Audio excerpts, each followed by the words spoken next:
mag-i-studio recording tayo.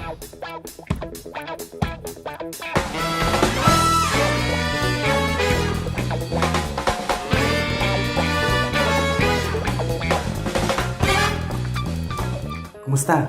Salamat sa pag-click! Bali ngayon, day 11 na ng quarantine ko sa Thailand, dito sa Sisapit. Ibig sabihin, 3 araw na lang makakasama ko na si baby girl. Alam naman natin na yung mga 3-year-old, mahilig kumanta. Kaya ngayon, gagamitin natin yung iPad, yung GarageBand.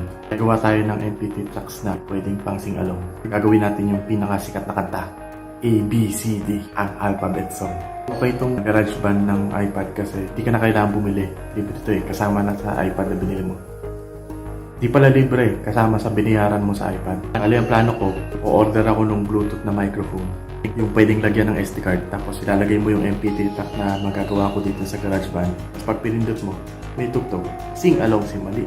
Plano ko itong weekend. Mukhang hindi maghiwa-hiwalay pag ipinuktok mong bata sa ulo mo. Simulan natin. Unang kailangan gawin, punta ka sa GarageBand. Tapos, piliin mo tong piano.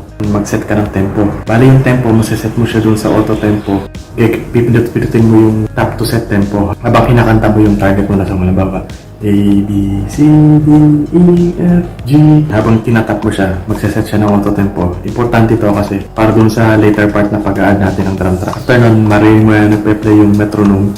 Yung tak, tak, tak, tak. Bale, yun yung magiging basis ng timing mo.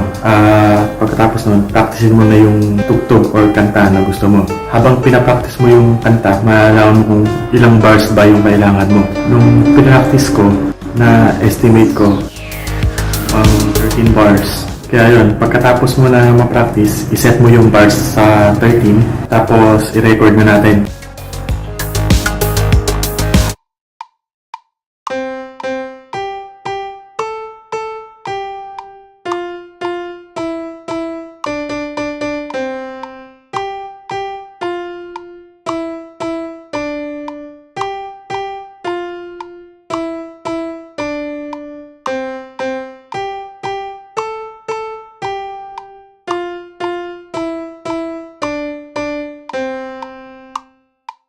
Yun, pagka-record mo, magpe-play naman yung na-record mo na after nung sinet mo na bar. Mache-check mo yan kung okay na. Tapos, pag masaya ka na, balik ka dun sa instrument panel. Pinalitan ko yung number of bars, no? Ginawa kong 12 kasi nung pag-check ko nung kanta, parang masyadong mahaba yung blanco sa dulo. Tapos nakita ko na yung pinaka-end na note, nasa 12. Pinutol ko hanggang 12. Balik dito sa instrument panel, dagdag pa tayo ng isang piano. Tapos ngayon, dagdagan natin ng bass, isa pang piano. Bale, mangyayari, 2 piano yung nasa instrument panel mo. Sasabayan mo lang yung tinugtog mo kanina.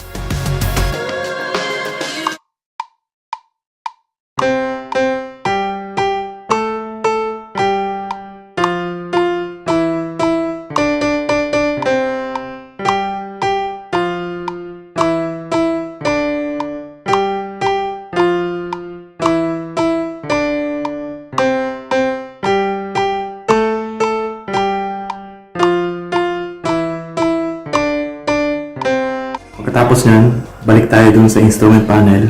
Tapos ngayon, punta tayo sa instrument panel. Piliin natin itong drummer. Tapos lalagyan natin ng drum track. Ang ginagamit ko lagi si Logan kasi retro rock.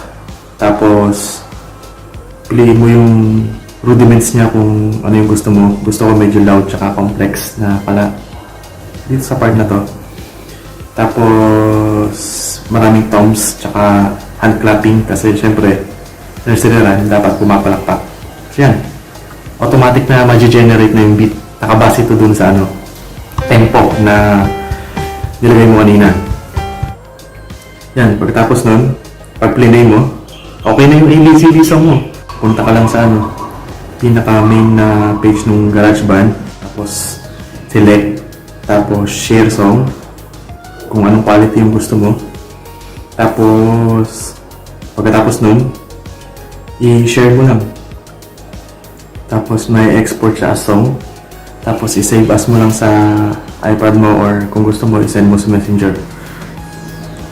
Yan, tapos na. Meron pa ng isang kanta. Pwede mo na siya ilagay sa memory card tapos pwede nyo ma-play sa microphone. pwede nang sing-along. Hopefully, marami pa akong magawang kanta. Tapos, etong particular na kanta na to, i-share ko sa link sa baba. Thank you. Like and subscribe. Sana mag-enjoy kayo.